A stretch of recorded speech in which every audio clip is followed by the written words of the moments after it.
আমাদের নবীজির শিক্ষা, মেহনত করো সবে, ভিক্ষা করো না।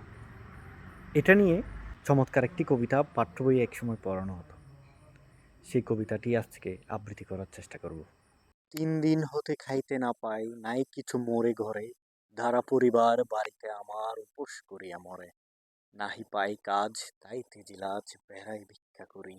হে দয়াল নবী, দাও কিছু মোরে, নহিলে পরাণে মরি। আরবের নবী করুণার ছবি, ভিখারির পানে চাহি, কোমল কণ্ঠে কহিল তোমার ঘরে কি কিছুই নাহি। বলিল সে আছে শুধু মোর কম্বল একখানি। কহিল রসুল এক্ষুনি গিয়া দাও তাহা মোরে আনি। সম্বল তার কম্বল কানি বেচিয়া তাহার করে, অর্ধেক দাম দিলেন রসুল খাদ্য কেনার তরে। বাকি টাকা দিয়া কিনিয়া কুঠার হাতল লাগাইয়া নিজে, কহিলেন যাও কাঠ কেটে খাও, দেখো খোদা করে কি যে। সেই দিন হইতে শ্রম সাধনায় ঢালিল ভিখারি প্রাণ, বনের কাষ্ঠ বাজারে বেচিয়া দিন করে গুজরান।